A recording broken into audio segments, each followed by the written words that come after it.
Cuando nosotros tomamos un feedback o un flu, after flu,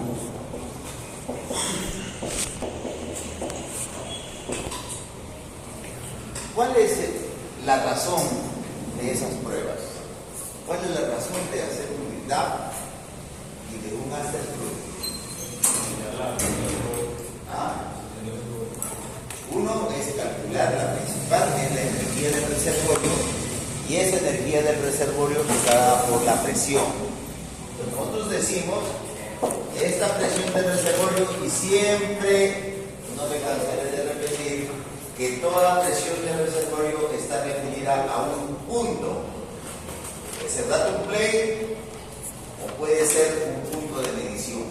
Entonces, siempre tenemos que decir, y generalmente es el punto medio del intervalo productor, por lo general.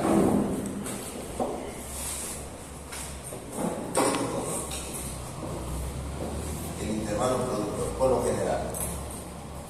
Ya, y si no me dicen nada de intervalo, voy a tomar el punto medio de la formación producto.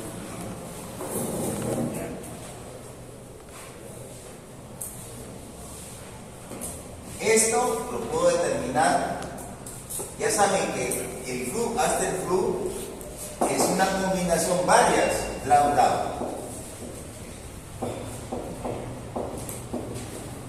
Generalmente 3 pruebas de drawdown hacemos en un flu, after flu. ¿Qué significa eso? Un drawdown a un determinado caudal, otro drawdown a otro caudal y otro drawdown. ¿Con qué fin? ¿Con qué fin hacemos el flu after flu? ¿Con qué fin? ¿Cuál es el objetivo? Construir la IP. Ese es IPR. Tenemos la presión del reservorio con el build-up y el after flu construimos la IPR. Son las razones específicas de hacer un build-up, es determinar la energía, principalmente la energía del reservorio que está dada por la presión. Y un after flu es para construir la IPR del pozo y conocer el potencial producto. Además de estas dos variables, hay parámetros secundarios, pero también importantes, como permeabilidad. Permeabilidad, como el otro, restricción de flujo, ese es el factor. En ambas pruebas determinamos esos valores, determinamos la eficiencia de flujo, calculamos la caída de presión debida al factor Skin y el radio de investigación, que es el área de drenaje verdadera que está ocurriendo en ese pozo.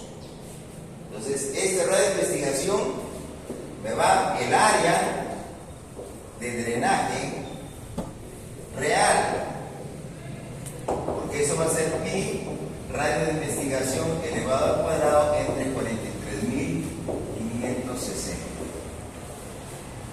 Y con este radio de investigación, vaya, llena. Buenas noches. ¿Vienes de Suyana? De Suyana. Con este radio de investigación, ¿qué determinamos? Los famosos, por el método volumétrico, las reservas. ¿Por qué? Porque esa es el área que estamos drenando. Cuando yo digo los N incito, que es igual al área de drenaje por 43.560, por el espesor neto, por la porosidad, por 1 menos la saturación de agua menos la saturación residual, dividido entre el beta O, y por la constante 5,615, y esto me da STB. Esos son el N. Y cuando quiero hallar los NP, es el N por el factor de recuperación, que ya sabemos, de acuerdo al tipo de reservorio, cuando yo tengo un gas en solución, solución va a estar de 0 hasta 20%, casquete de gas va a ser de 0 a 25%, impulsión por agua va a ser de 0 a 60%.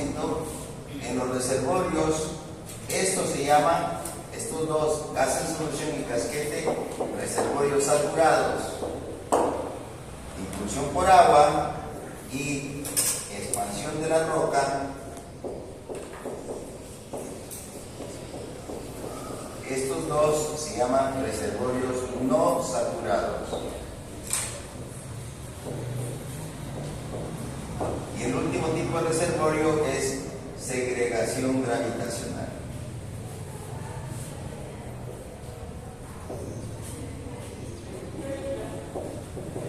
Y podemos encontrar expansión de la roca va hasta 0 a 10% de porcentaje, y gravitacional puede ir de 0 hasta un 40%.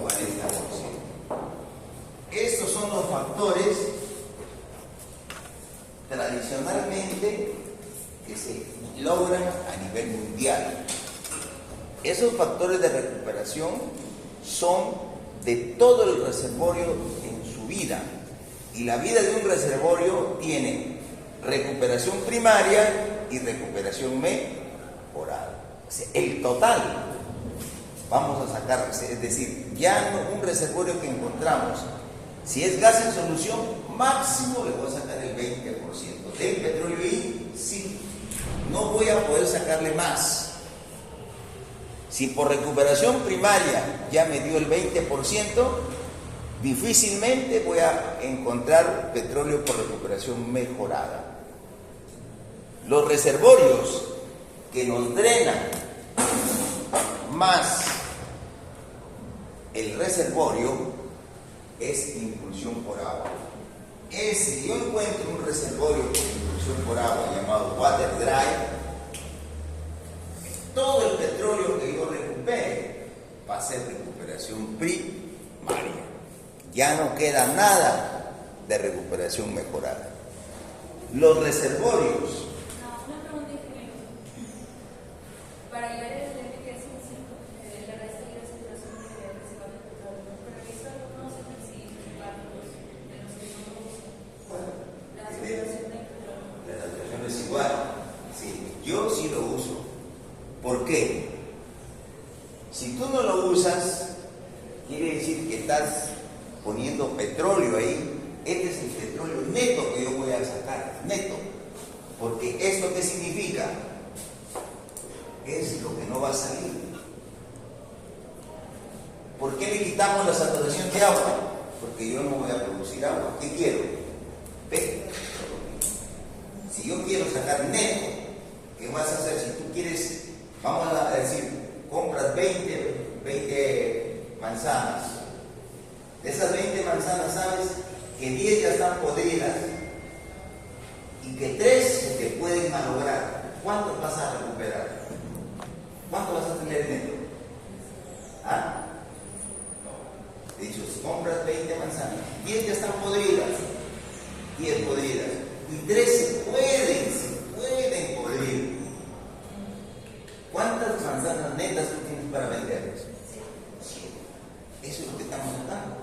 Yo tengo, si no le pusiera la saturación residual, hay un petróleo que supuestamente lo pudiera sacar, pero sé que la saturación residual, ese petróleo no sale, por lo tanto no lo voy a exponer. Yo utilizo así, porque yo estoy sacando SNP, son los petróleos que yo voy a producir, y por lo tanto eso es lo que me van a dar rentabilidad. Si yo no le quito la residual, me estoy engañando. ¿Entiendes? En otras palabras, ¿eso qué viene a hacer? Cuando yo le pongo el factor SOR, ¿qué viene a hacer? Recuperación primaria. Si yo no le pusiera SOR, ¿qué sería? La recuperación total. si voy a hacer recuperación temporal.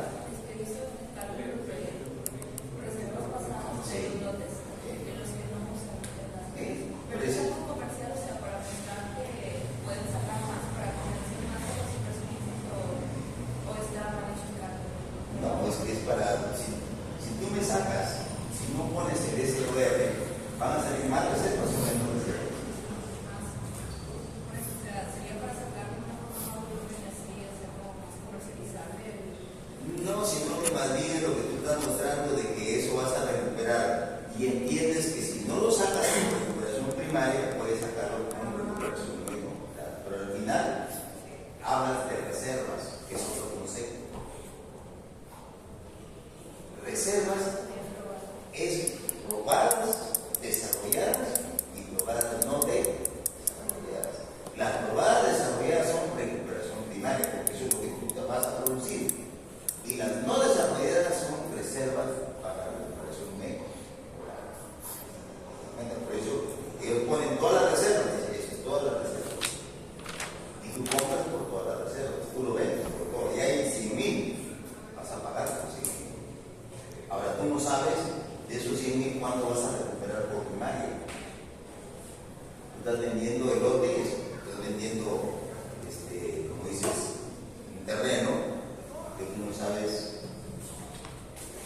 Vas a sacar el concepto que de ese terreno, si tú lo siembras, todo vas a cosechar todo.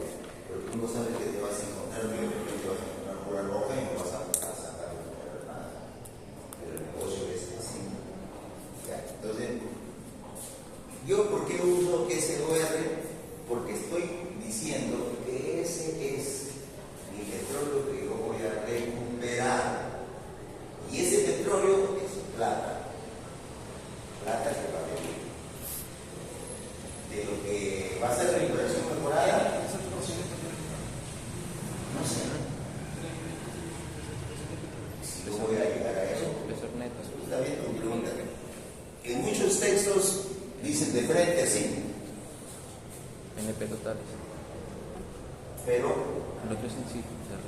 yo les enseño lo que yo, como profesor, mi experiencia. He hecho cálculos, he tenido oportunidad de hacer cálculos, y en Talara, en estos reservorios de casi solución, casi este factor saturación residual es hasta un 30%.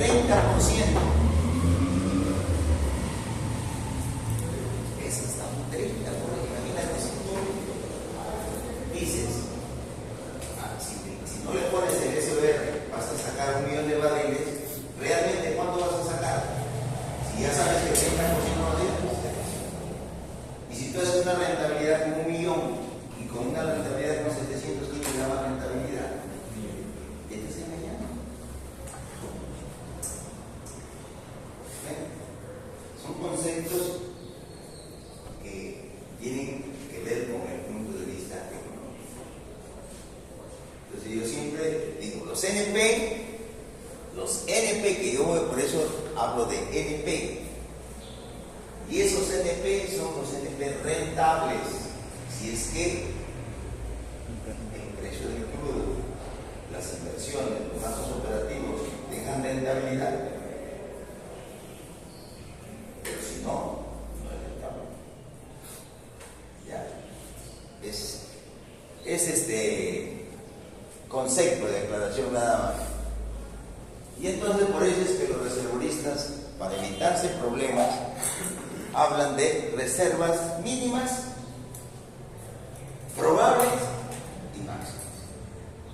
No te dicen tanto, te dicen 3 valores. Y tú trabajas con medias.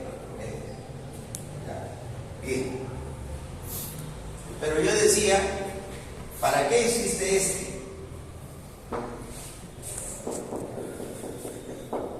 Para saber esto. Porque vamos a suponer que tú vas a hacer una evaluación económica de la perforación de un pozo. Y decimos que mi radio de drenaje, el RD, es 645 pies. Entonces este te va a dar un anclaje que va a estar aquí. ¿cuándo se va a multiplicar el NP por este área? Pero cuando tú le pones esta área de drenaje real, este N va a subir o a bajar. Si este radio de investigación es menor que el radio de drenaje, ¿tú qué dices? Va a bajar. Y esa es una de las cosas que tú te preguntas. ¿Por qué este pozo me da 100.000 y este me está dando 20.000? Si son de la misma permeabilidad de la que aquí está cerquita, ¿por qué cambia? ¿Por qué? Porque las características del reservorio no son homogéneas. Este puede tener 20 milidarcios y 1 milidarcio. O este de acá tiene un radio de drenaje de 600 pies y 200 pies. Entonces, esa es la razón de mis pruebas de presión de fondo. Y en ambos, en el build up y en el drawdown, con un flu after flu, yo voy a determinar estas características que son complementarias del reservorio. Si yo tengo una caída de presión mayor que 0, ¿qué quiere decir? Voy a entrar a un proceso de estimulación. Quiere decir que el reservorio lo puedo estimular, puedo mejorar las características de esa restricción de flujo. Y esa estimulación está dada en 2. Si la permeabilidad es menor de 5 milidarcis, esto no es estrictamente, ¿cómo se llama? Enfático. Pero yo sí digo que si un reservorio tiene una permeabilidad menor de 5 milidarcis, la única forma de estimular, de incrementar la permeabilidad en el wellbore cerca a la pared del pozo, es mediante el fracturamiento. Entonces,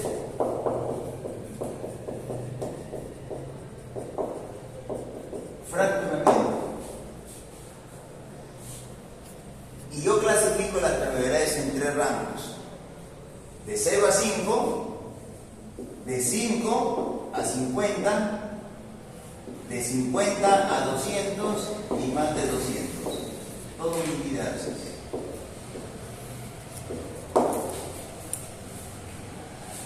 Pero hoy día ya ese criterio que había en la mente decía, solamente fracturamos cuando hay baja permeabilidad.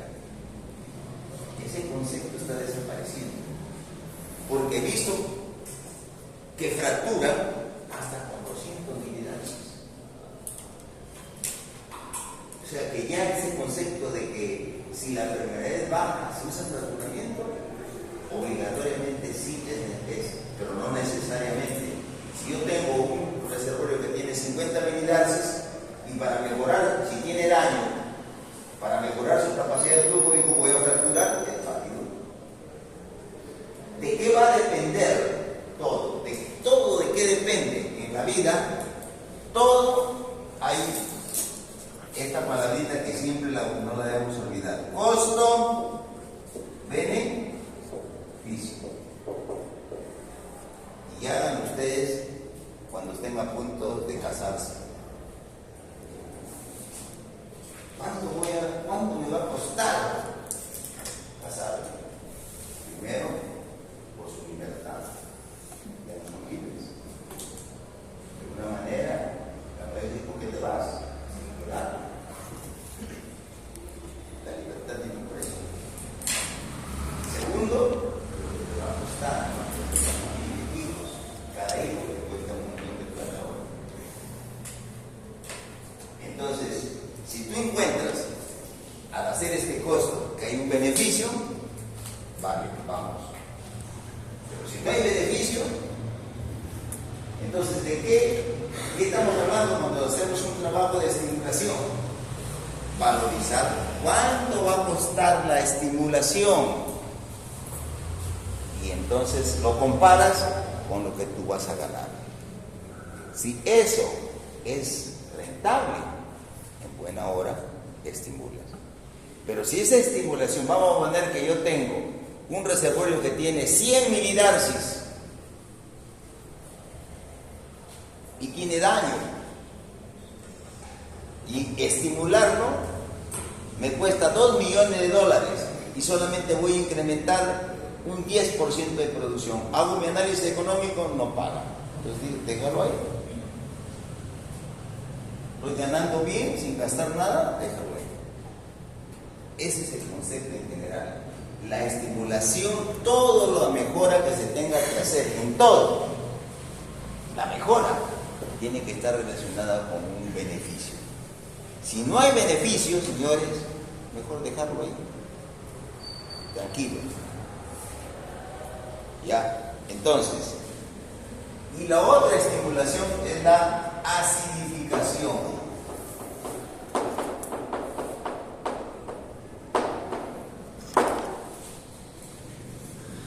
Normalmente una característica de una acidificación es cuando en la formación priman los carbonatos, carbonato de calcio, carbonato de borio, carbonato de zinc, lo que es carbonatos. Y para eso hacemos análisis de cromatografía y determinamos esa roca, cuáles son los componentes que tiene. Sílice es arena, carbonatos de carbonato de sodio, carbonato de calcio, carbonato de boro, todos los natos son restricción de flujo. Entonces, si yo tengo una formación que tiene muchos carbonatos, como por ejemplo las formaciones metamórficas, las calizas y las dolomitas, tienen mucho carbonato, ganamos haciendo una acidificación.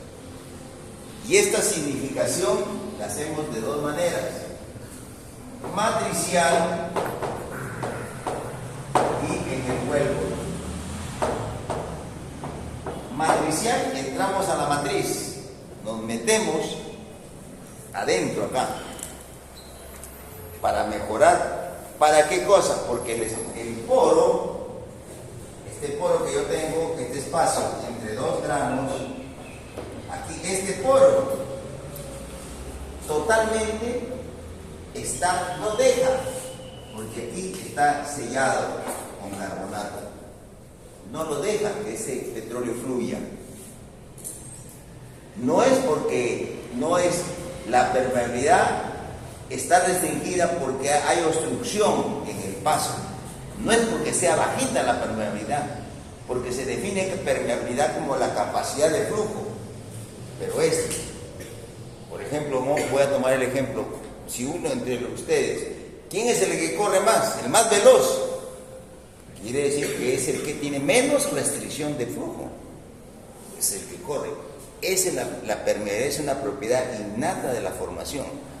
Pero si a ese corredor yo le pongo 100 kilos de peso para que corra con esos 100 kilos de peso, ¿va a correr igualito como está solo? Ese es el problema de la acidificación. Esas cosas que están afectando el flujo natural, que no lo dejan, son los carbonatos. Y esos carbonatos son los que yo los voy a liberar mediante una acidificación. Y puedo tenerlos en la matriz, dentro de la matriz, como puedo tenerlos aquí en la pared. Aquí están las balas, aquí están esos.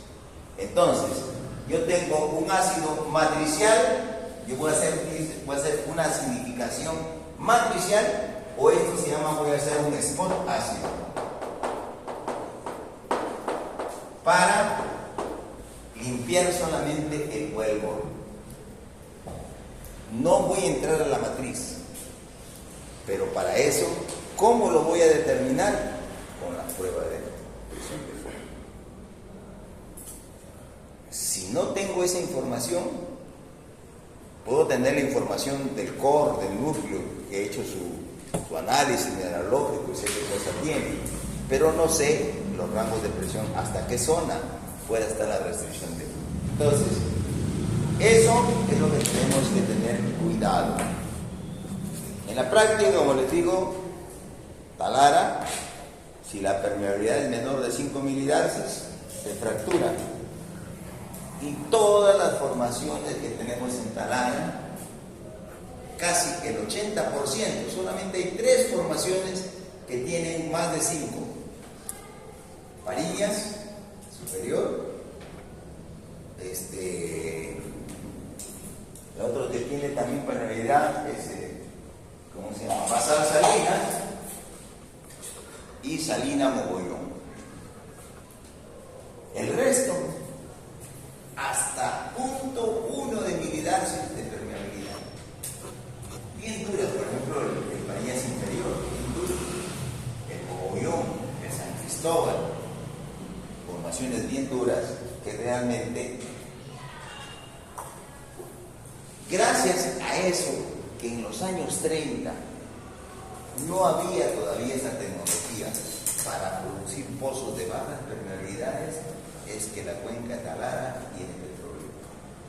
Porque los gringos perforaban el pozo, baleaban y ellos creían que baleando venía el petróleo. Y hay pozos que al balear no salía pero ni una gota. Y yo decía, tapen, está seco ese pozo. Hasta que la tecnología en los años 30, en 1930, aparece el concepto de permeabilidad y comienzan, lo primero que se hace en Talara son los famosos nitro shock. Traían nitroglicerina, como la dejaban tirar al pozo, explosionaba eso y los pozos comenzaban a producir, pero ¿qué pasaba? Se derrumbaban y otra vez dejaban de producir. Entonces, con esa observación entraron a decir, entonces hay que romper la formación. El petróleo está ahí, pero no sale porque no tiene capacidad de flujo. Entonces hay que fracturar, y viene el concepto de hacer una fractura, o sea, meter presión a la formación, es decir, romperla, la formación. Esto que está acá la rompemos, le hacemos una longitud de fractura que tiene un ancho y metemos el agente sostén, que es la arena, para que a la hora que termine yo suelte la presión, esto se va a cerrar nuevamente y no se cierre porque ese grano de arena soporte ese esfuerzo. Y cuando yo pongo arena que no me soporte esa presión litostática, la va a moler y se va a hacer finos, y en lugar de mejorar voy a crear un daño. Entonces, el éxito de un fracturamiento es el agente sostén. Hoy día tenemos, no hemos hecho en Talara eso, en otros sitios sí se ha hecho, arena artificial, granos de silicona, más duros que soportan alta presión. Y entonces, esa fractura nunca se va a cerrar. Siempre va a estar soportada por esos granos y el petróleo va a fluir por ahí. Porque se ha demostrado en el laboratorio que la porosidad máxima de una arena bien de granos uniformes y todo, y buena redondez, tiene una capacidad hasta del 30% de almacenamiento. ¿Ah? ¿La arena artificial? Nosotros, la otra arena de acá tiene grano Maya 2040, grano 1020, 812, tampoco no es tan redonda. La arena que fracturamos no tiene esa redondez. Y también, de acuerdo a la profundidad, una arena que yo fracturo a 3000 pies tiene a 3000 pies hay menor presión de compresión, pero si fracturo a 7000 va a haber mayor, entonces me la va a moler. Y por eso es lo que todavía no hemos desarrollado muy bien para Talara. Para Talara usamos arena Ottawa, que es la mejor arena. La arena nacional no sirve, no soporta grandes esfuerzos, se puede usar hasta 2000 pies nada más, y a más de 2000 se muele, todo ese grano se tritura, y en lugar de crearte una buena contención de fractura antes de la sella y está totalmente taponeada, que no va a fluir nada. Porque la fractura, una vez que nosotros generamos esta fractura, toda fractura tiene los tres componentes: largo, el ancho y la altura. Si yo tuviera, vamos a poner que mi formación tiene esta altura y yo estoy fracturando aquí, ¿qué es lo que busco? Que vaya la longitud, que tenga este ancho y que tenga esta altura. ¿Para qué? Para que de esa manera la fractura dé bastante capacidad de flujo y todo el petróleo que está acá arriba o abajo llegue a la fractura y venga al pozo. Ese es el concepto del fracturamiento. Primero, cuando uno fractura, tiene el gran enemigo que uno se arene. Porque yo estoy metiendo la arena por los intervalos baleados y yo estoy mandando arena. Entonces, si en la entrada se taponea, ya la longitud de fractura no avanza y puedo romper el casing.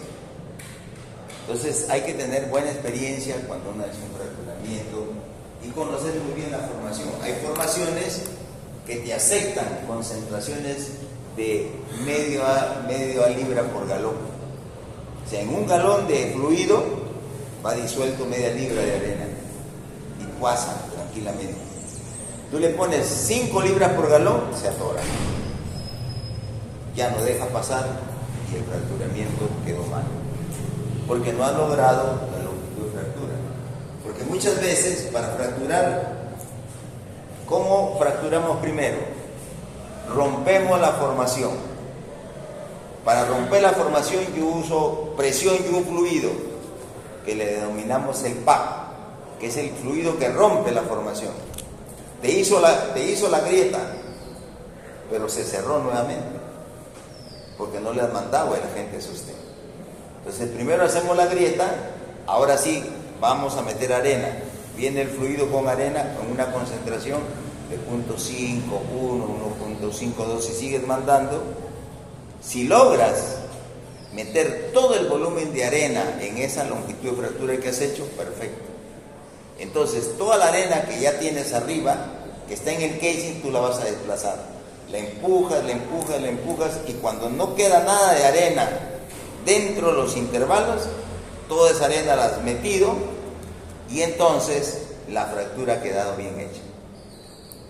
Pero si tú no logras meter toda la cantidad de arena, te queda la arena en el casing, no has hecho la fractura, pero no ha quedado empaquetada. Puede ser que la mitad se empaquete y entonces solamente esto de acá se cerró, de nada sirve y va a producir todo este pedacito nada más. Ya, es una técnica, el fracturamiento es una técnica igual que la acidificación. También la acidificación no es meter el ácido.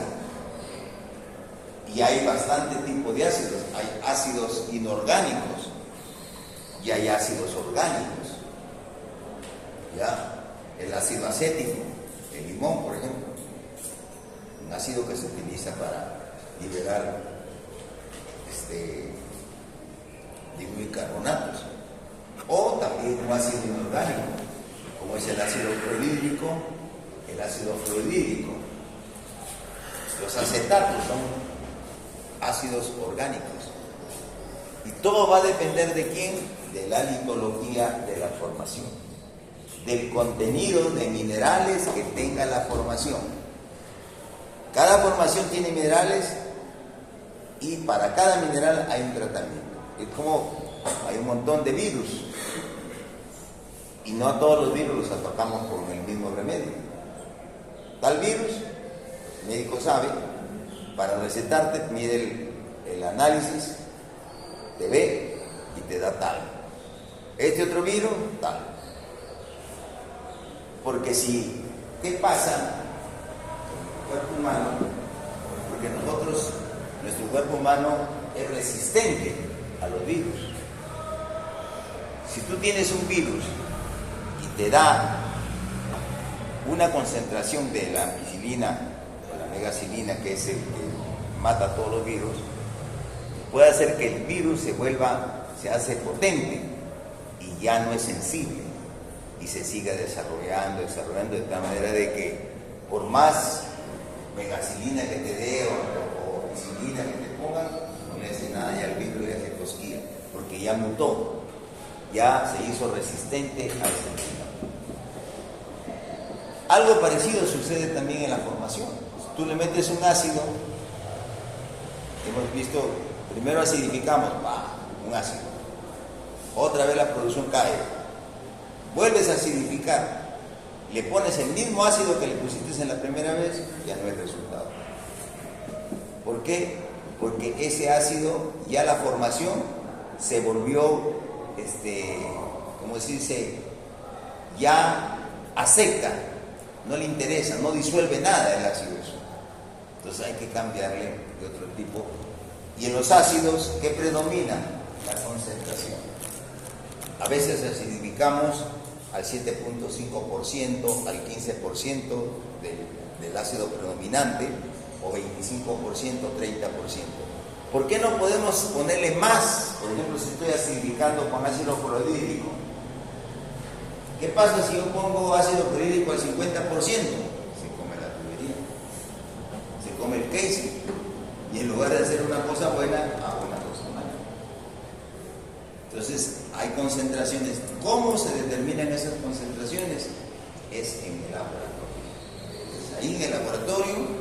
Para eso necesitamos los núcleos o las muestras laterales, y se van haciendo las corridas y se determina el tipo de ácido y la concentración de ácido y los aditivos que voy a necesitar para que el ácido no me destruya al fierro, que es lo que nosotros tenemos en el case.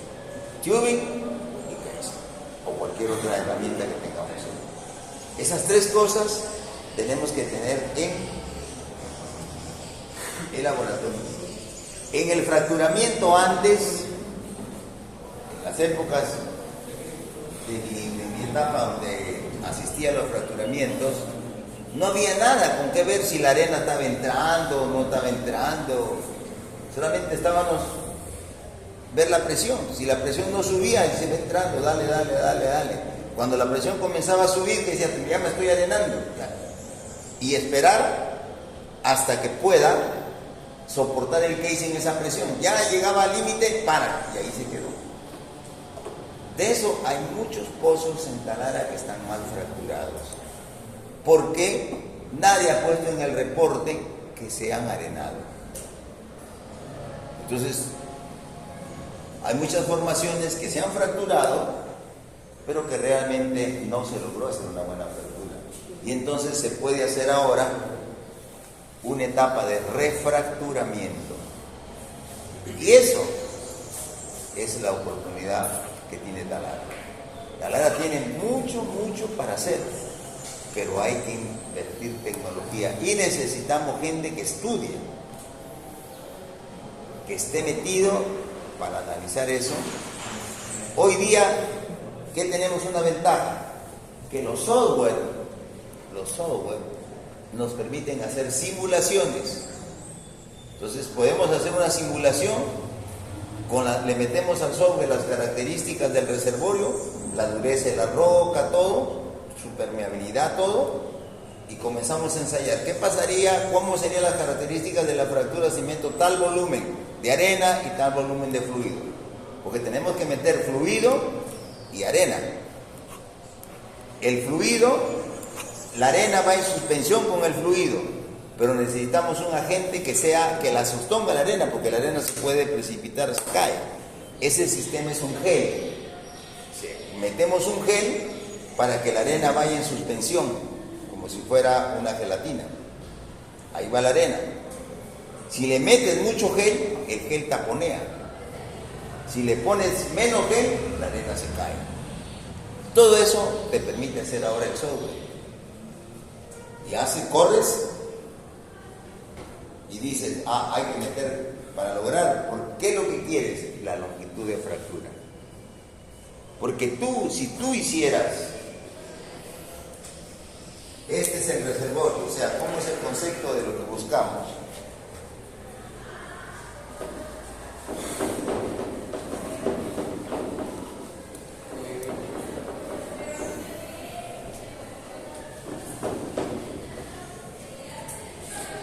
Aquí está mi pozo. Este es el radio de drenaje, RE.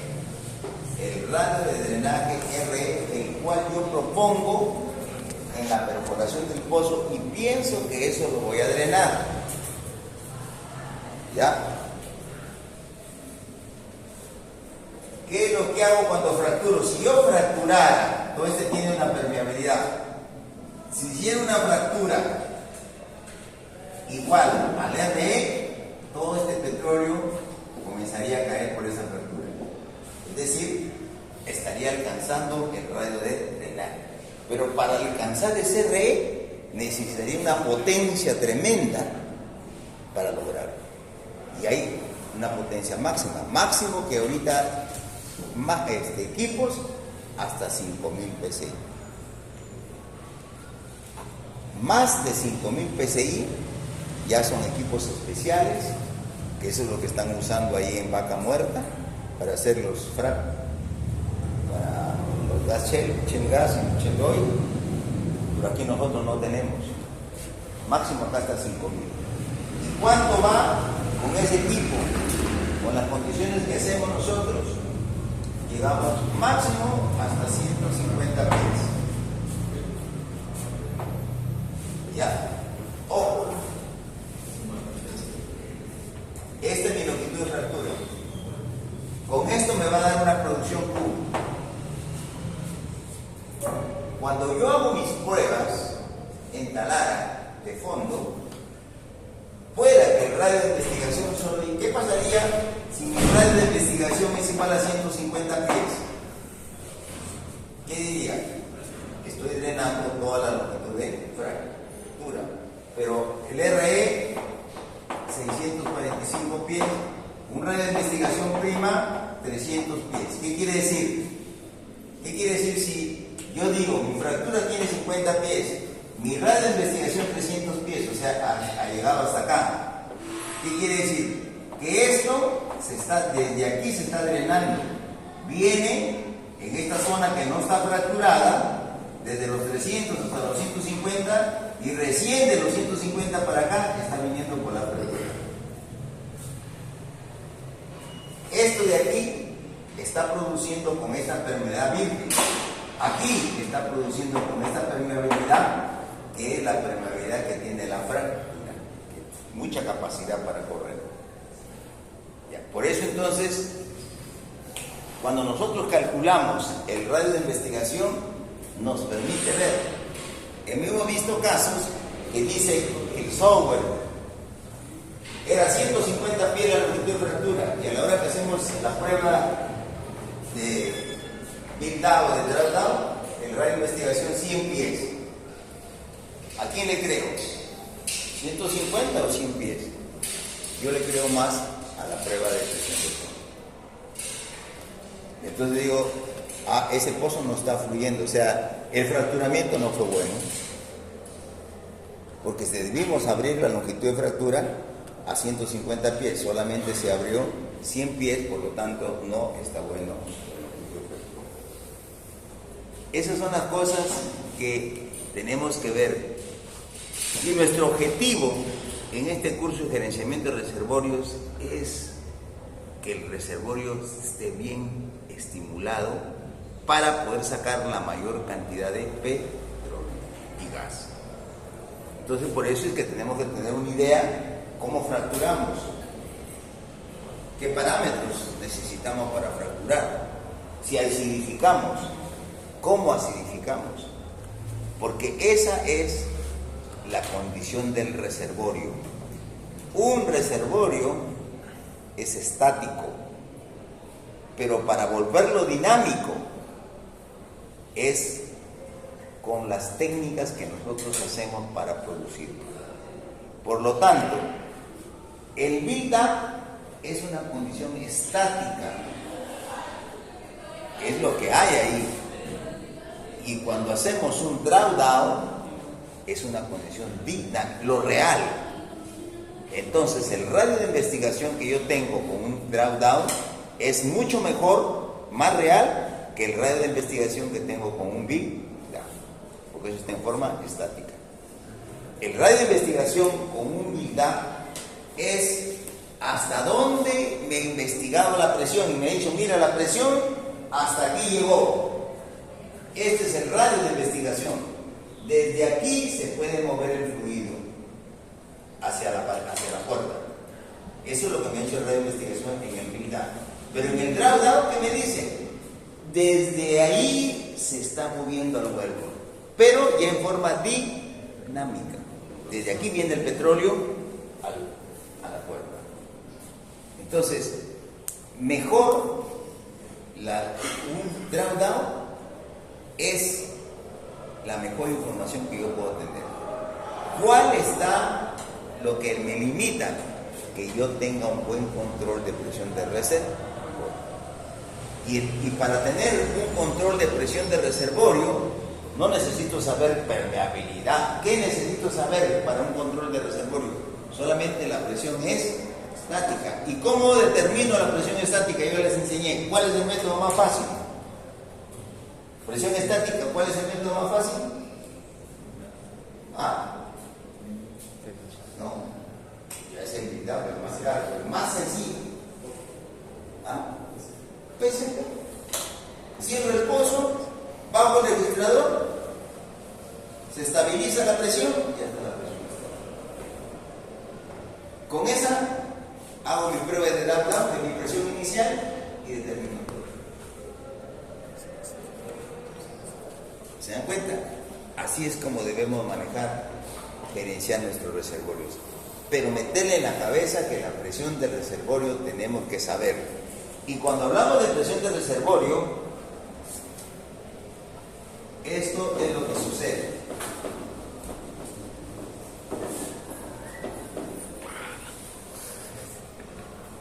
Primero, vamos a poner, para hacerlo fácil, que tengo este reservorio en forma rectangular. ¿Ya? Este ancho voy a ponerle, tiene 600 pies y este largo tiene 1500 pies. Este es mi área. ¿Cuál sería el área? Área del rectángulo,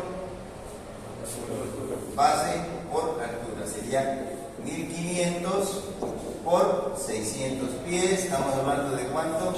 De 15 por 6, 90, 15 por 90, 4 ceros. 900.000 pies cuadrados. Lo divido entre 43.560. ¿Cuántos acres me da? Partiendo de eso. ¿Cuánto? ¿20 acres? No. 900.000, tengo 900.000. 6 por 15, 90. 21. 90 y 4 ceros. 21. ¿Cuánto? 21 acres. 21. 21 acres. Entonces vamos a ponerle que sería aquí 15.000. Lo que sea. 9 millones. 200. 207 acres. 207 acres. 207 acres. Ya. 207 acres. Decimos, hemos encontrado una formación que vamos a perforar pozos a 10 acres. ¿Ya?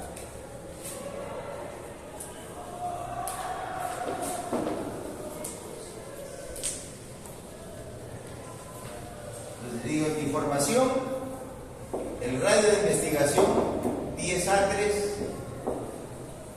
Entonces, ¿cuánto va a ser el radio de investigación? La raíz cuadrada de 10 por 43.560 entre 3,1416. ¿Por qué? Área que es igual pi r al cuadrado. ¿Cuánto me da? 300. ¿Cuántos acres? ¿Cuánto sale el radio de investigación? 372. 372. 372. 72. 372 pies. Quiere decir, ahora, ese es el área drenada. Mi pozo me va a drenar. Si yo pongo el pozo,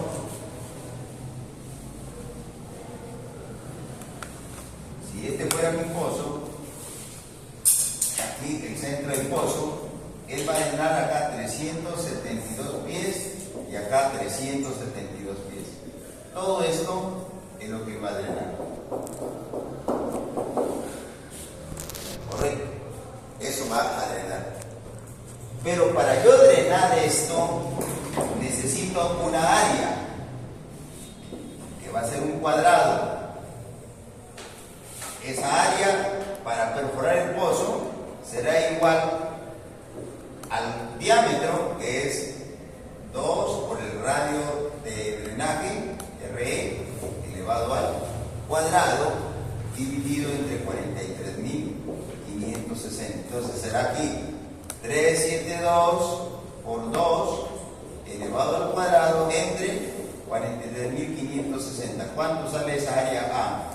Arriba, que le vamos a llamar. 13. ¿Cuánto? 13. ¿Ah? 13. 13 acres. 13 acres. 13 acres, entonces yo qué digo acá. Aquí hay 13 acres, hago 13 acres. Entonces, ¿cuántos pozos voy a drenar aquí? ¿Cuántos pozos para drenar los 200 acres? ¿Cuántos pozos voy a tener?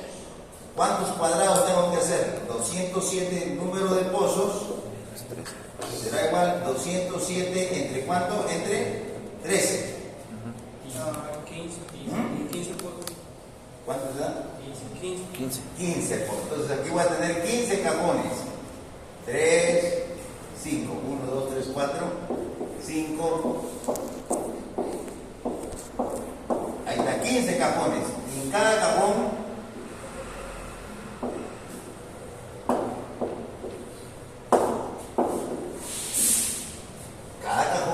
va a llevar un pozo que voy a drenar. ¿Se dan cuenta?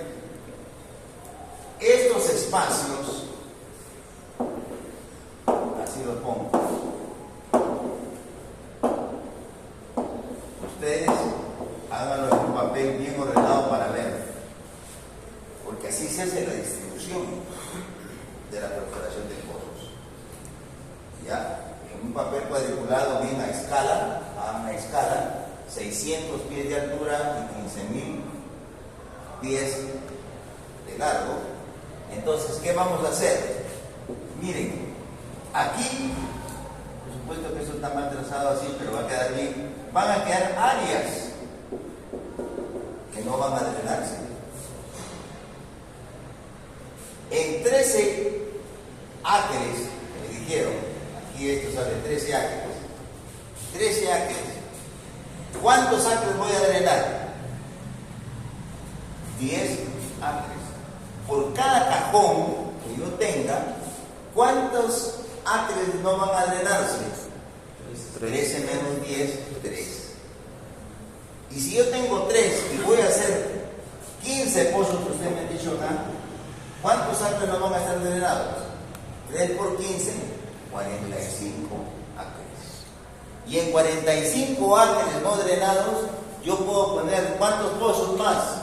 45 entre 13, ¿cuántos pozos? Si me entienden, 45 entre 13, ¿cuántos? 3 pozos más. O 4. 3. Quiere decir que ¿cuántos pozos en total voy a perforar en este reservorio? Primero, estos 15 pozos se llaman pozos de desarrollo. Esos son los 15 pozos para desarrollar esa área. Y estos 4 pozos que voy a perforar se llaman los pozos infiles. Infil porque voy a perforar en una área no drenada. Trato de meter en esos espacios, meto un pozo. Y eso se conoce con el nombre de pozo infil. Total, ¿cuántos pozos voy a perforar? 15 más 4, 19 pozos. Si cada pozo me va a dar 1 millón de reservas, ¿Cuántas reservas tengo en ese reservorio? 19 millones de reservas. Si es que esos 19 pozos me salen exitosos. ¿Estamos claros? Ahora, ese es en el planning. Estamos planeando un yacimiento que hemos encontrado que tiene 600 pies de ancho y una longitud de 15.000 pies. Cada pozo que yo quiero, ya la formación se conoce y dice que voy a drenar 10 acres con un radio de investigación de 372, y para drenar 10 acres yo necesito un espacio de 13 acres para colocar un pozo. Entonces yo esto lo divido entre 13 acres y debo tener los 15 pozos como están acá, 5 por aquí, 5 acá y 5 acá.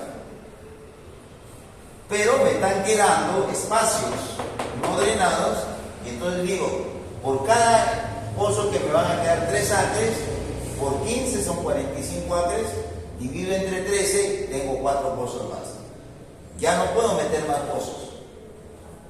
Total voy a perforar 19 pozos. Esa es la fase del planning. Pero ¿qué pasa cuando nosotros hacemos presiones de fondo? Este va a tener una presión de reservorio 1, este va a tener una presión de reservorio 2. Es decir, si nosotros deberíamos controlar bien ese reservorio, ¿cuántas presiones de reservorio podemos medir? Cada presión en cada pozo que yo perfore. Entonces, aquí hay este concepto que ustedes lo deben tener en cuenta. Cuando hablo en el reservorio, hablamos nosotros de 3 tipos de presiones. Presión inicial.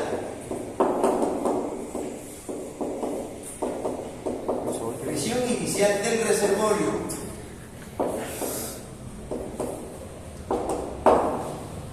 ¿Quién determina la presión inicial del reservorio? Es la presión de fondo que se tome en el primer pozo perforado. Eso se llama presión inicial. Entonces yo tomo este primer pozo, tomo su presión, y esa es la presión inicial del reservorio porque no está drenado para nada. Es el primer pozo que he perforado. Y a eso llamamos presión inicial del reservorio. Es la presión que se toma del primer pozo que se va a perforar. El segundo término de presión, hablamos de presión promedia. Es la sumatoria de las presiones de cada pozo. Sumatoria seña.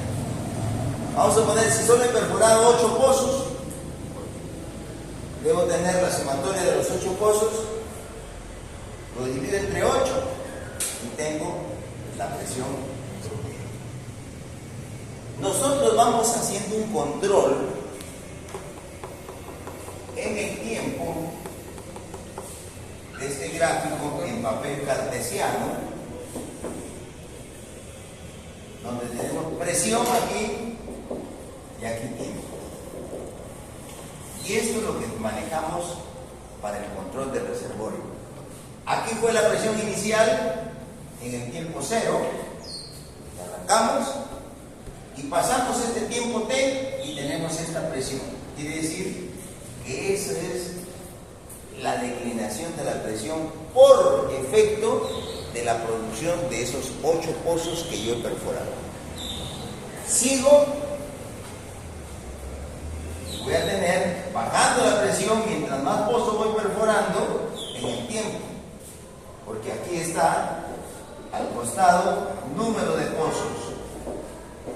Entonces, como esto fue 8 pozos, aquí 12 pozos, y cuando llego aquí están los 15 pozos. Ese es el control que debemos tener. Ustedes van a ver un gráfico: número de pozos perforados, tiempo y la presión. El tercer término de presión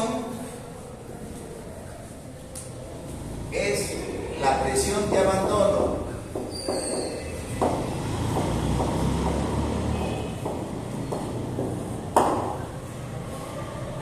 Llamamos presión de abandono a la presión en la cual el reservorio ha agotado la recuperación primaria. Es decir, todo esto que ha venido con esta presión inicial del reservorio, con estas presiones son las presiones cómo van declinando. Y es la propia energía del reservorio que va poniendo los pozos en productos. Si yo digo, he calculado que aquí es mi presión de abandono, este dato, entonces yo digo, puede que solamente con 15 pozos me quede.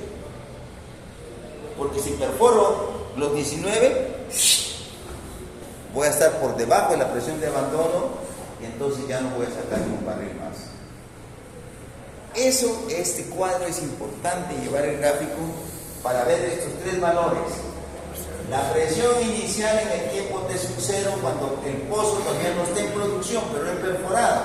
Por eso el primer pozo que se produce en un reservorio hay que tomarle las tres cosas que son importantes. ¿Cuáles son esas tres cosas? Sacar un núcleo para ver las propiedades petrofísicas, sacar una muestra para ver el PVT y tomar un registro de presiones de fondo para ver qué cosa, la presión inicial del reservorio. Si ustedes no han sacado nada de eso en el primer pozo de ese reservorio, nada van a saber de ese reservorio. En función de esa presión, el reservorista analiza cuál va a ser la presión de abandono. A él no le interesa cuántos pozos va a perforar. Él ya tiene una tendencia, dice, para este reservorio que tiene 3.000 libras de presión inicial, con 500 es la presión de abandono. Entonces tú te pones aquí 500 y comienzas a perforar tus pozos. Cuando llegas a 500 dices, para la perforación. Ya no más se me perfora ningún pozo porque ya hemos alcanzado la presión de abandono.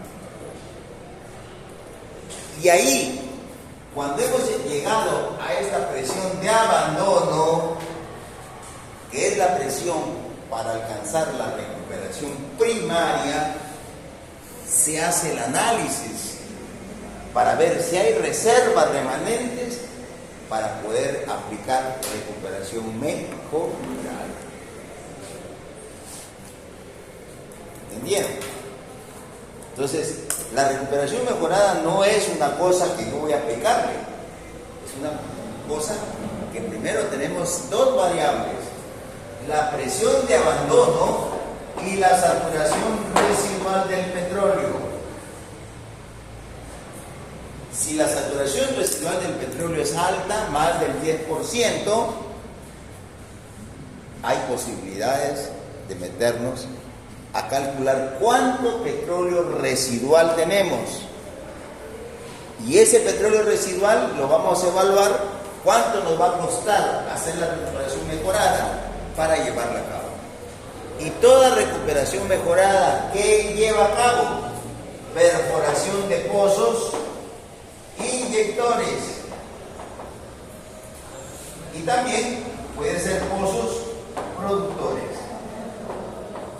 O que algunos productores se vuelvan inyectores. Son tres alternativas.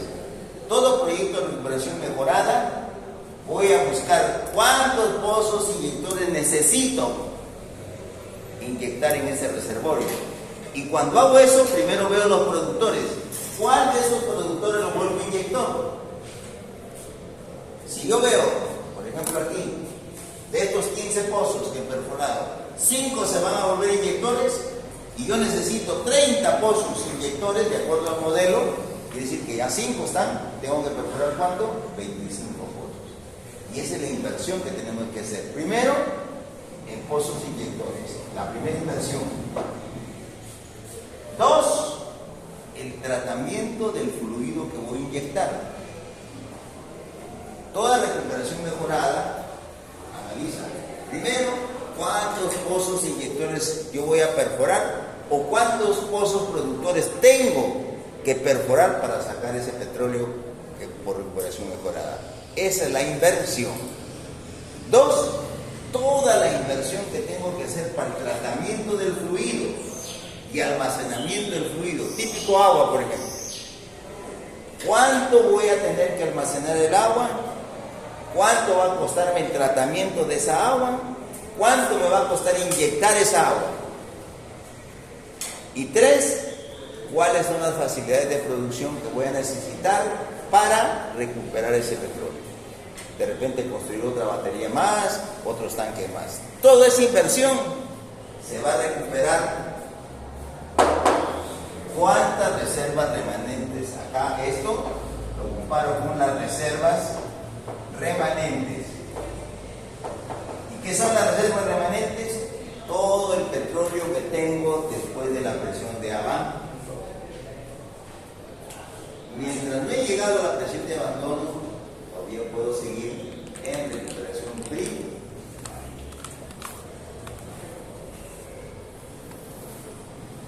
Bien, esto es lo que nosotros tenemos que saber. ¿Ustedes ya llevaron el curso de recuperación mejorada o lo están llevando? El otro ciclo. Ya.